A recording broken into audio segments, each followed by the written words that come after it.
नमस्कार दोस्तों, जैसा कि आप जानते हैं कि गुजरात का इलेक्शन हो चुका है और गुजरात के नतीजों को लेकर जनता बेहद बेकरार है, क्योंकि गुजरात का इलेक्शन बेहद महत्वपूर्ण है राजनीतिक दृष्टि से। और ये एक तरह का ट्रेलर है केंद्र का जो आने वाले समय का चुनाव होने वाला है उसका। और गुजरात मोदी की कर्मभूमि है, अमित शाह भी वहीं से आते हैं और दोनों के स्टेट में भारतीय जनता पार्टी का प्रदर्शन कैसा रहता है ये काफ़ी मायने रखता है। गुजरात में यदि भारतीय जनता पार्टी अच्छा करती है तो ये एक तरह का बूस्टर डोज होगा बीजेपी के लिए। ये एक मिसाल होगी अन्य राज्यों के लिए, जिन राज्यों में लंबे समय से एक ही पार्टी की सत्ता है। वो यदि ये सोचते हैं कि एंटी इनकम्बेंसी हावी हो जाती है, एक समय बाद सत्ता बदल जाती है, लेकिन गुजरात में यदि भारतीय जनता पार्टी जीतती है तो ये एक इतिहास हो जाएगा और ये मिथक टूट जाएगा कि एंटी इनकम्बेंसी नाम की कोई चीज़ होगी। और इसी पर हम चर्चा करेंगे, विश्लेषण करेंगे, बताएंगे कि आखिर गुजरात चुनाव भारतीय जनता पार्टी और अन्य दलों के लिए कितने मायने रखते हैं। हमारे साथ हमारे सहयोगी विजेंद्र मौजूद हैं। विजेंद्र, भारतीय जनता पार्टी को लेकर आपका काफ़ी अध्ययन है, क्या सोचना है गुजरात में किस तरह की परफॉर्मेंस रहने वाली है भारतीय जनता पार्टी? गुजरात जो है बीजेपी की साख से जुड़ी हुई है। अगर गुजरात में बीजेपी जीतती है तो मोदी का कद बढ़ेगा, अमित शाह का कद और बढ़ेगा, जितना है अभी उससे ज्यादा हो जाएगा। अगर बीजेपी वहां लूज करती है तो कहीं ना कहीं फिर लीडरशिप पे सवाल भी उठेंगे, क्योंकि कोरोना में जो कुछ हुआ, लोगों की मौत हुई, सरकार पर आरोप लगा, विजय रूपाणी को हटाया गया, भूपेन्द्र पटेल को लाया गया, क्योंकि पूरी कैबिनेट को बदल दिया गया रातों रात और नया चेहरा दिया गया। लेकिन आज भी जनता के बीच अगर जाए, ग्राउंड जीरो पे अगर आप बात करें तो आपको ये सामने नजर आएगा कि लोग मोदी को सामने रखकर ही बीजेपी को वोट देते हैं। वो नहीं जानते भूपेन्द्र पटेल कौन है, वो सी पाटिल को नहीं जानते जो कि वहाँ के प्रदेश अध्यक्ष हैं, CR पाटिल, उनको भी नहीं जानते। कुल मिला के पूरी जो नाक की लड़ाई है बीजेपी, क्योंकि गुजरात में अगर वो गेन करते हैं तो 24 में उनको एक टॉनिक मिलेगा। अभी अगले साल MP में इलेक्शन होने हैं, छत्तीसगढ़ में इलेक्शन होने हैं, राजस्थान में इलेक्शन होने हैं, और ये MP से लगा हुआ है गुजरात, राजस्थान से भी उसकी बॉर्डर लगती है। तो कहीं ना कहीं जो पास का स्टेट होता है उसके जो रिजल्ट होते हैं वो रिफ्लेक्ट करते हैं। निश्चित, ये विजेंद्र ने बहुत अच्छी बात कही कि यदि भारतीय जनता पार्टी अच्छा परफॉर्मेंस देती है तो मध्य प्रदेश और अन्य स्टेट्स के लिए एक रोल मॉडल हो जाएगा गुजरात। और मध्य प्रदेश की भारतीय जनता पार्टी के संगठन और सरकार के सामने फिर कोई ऑप्शन नहीं होगा हारने का, क्योंकि गुजरात ये कर चुका है कि लंबे समय तक शासन में रहने के बावजूद भी लगातार जीतने का रिकॉर्ड कायम कर चुका है यदि वो जीतती है। तो यही विजेंद्र कह रहे थे, बहुत अच्छी उन्होंने बात कही कि एक टॉनिक का काम करेगा, बीजेपी के कार्यकर्ताओं में नया उत्साह आएगा। जैसे कि मध्य प्रदेश की स्थिति है, कार्यकर्ता कहीं ना कहीं अपने अंदर में ये सोच कर बैठे हैं कि शायद अब भारतीय जनता पार्टी की सरकार नहीं बनेगी, और यही हतोत्साह खतरनाक हो जाता है किसी भी पार्टी के लिए। लेकिन गुजरात एक उत्साह का संचार करेगा। और विजेंद्र ने एक और बात कही कि नरेंद्र मोदी, अमित शाह दोनों ही फेस रहे गुजरात में।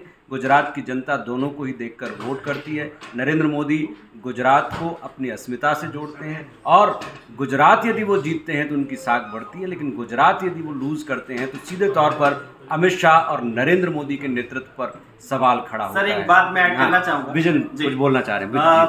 पिछले चुनाव में हार्दिक पटेल कांग्रेस में थे, इस बार बीजेपी में है। पटेल का जो आंदोलन हुआ उसका फेस रहे वो, तो कहीं ना कहीं जो सारे सवाल उठ रहे थे कि आनंदीबेन पटेल के बाद क्या होगा, पटेल वोटर चला जाएगा, क्योंकि कहीं ना कहीं 50% जो सीटें हैं वहाँ पटेल अपना रसूख रखते हैं, वो हरा भी सकते हैं और जिता भी सकते हैं। तो ऐसे में अगर जो मेन चेहरा उनका था पटेल आंदोलन का, वो बीजेपी में आ गया है तो एक पॉजिटिव देखा जाएगा।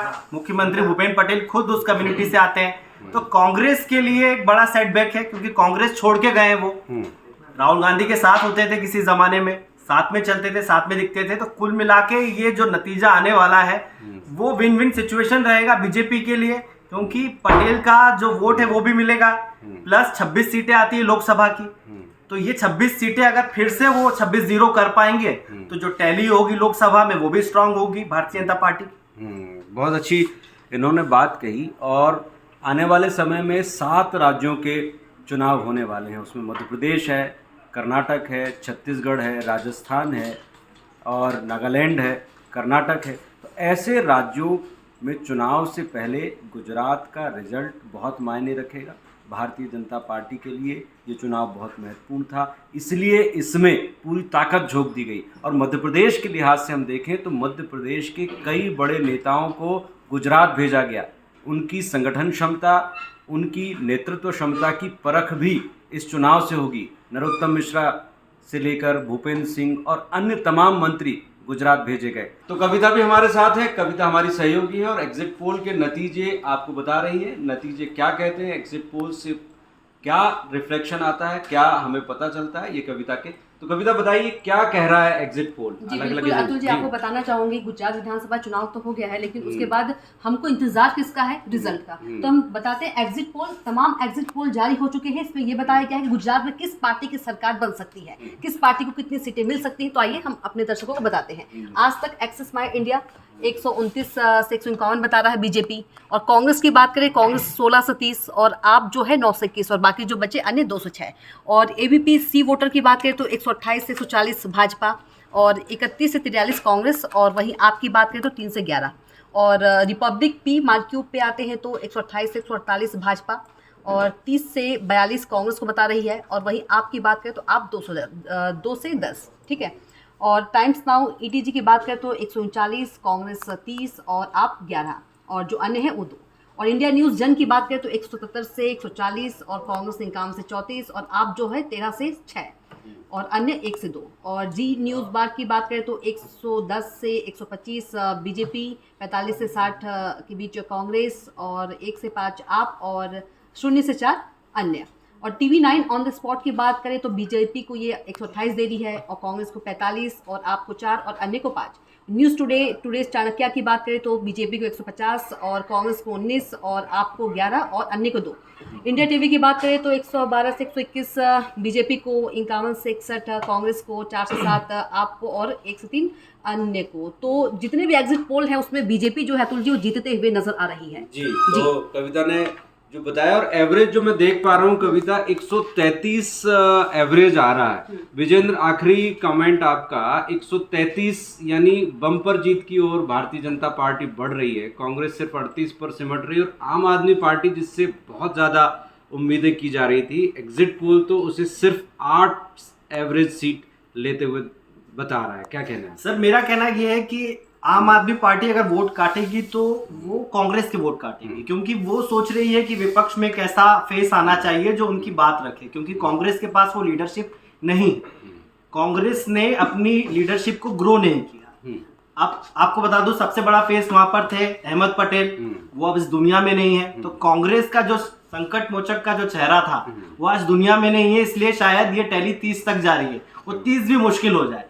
लेकिन सबसे बड़ी बात यह है कि नरेंद्र मोदी केंद्र की सत्ता में है, उसके बावजूद अगर ये फिगर आ रहा है तो कहीं ना कहीं ये मान के चलिए कि ये वोट जो पड़ने जा रहा है या मिलने जा रहा है ये बीजेपी को कम, नरेंद्र मोदी और अमित शाह को ज्यादा। बहुत बढ़िया आपने बात बताई। नरेंद्र मोदी हार होगी तो नरेंद्र मोदी के सिर पर ठीकरा फूटेगा और जीत होगी तो सेहरा भी नरेंद्र मोदी के सिर पर ही बंधने वाला है। तो आज इस पेशकश में इतना ही।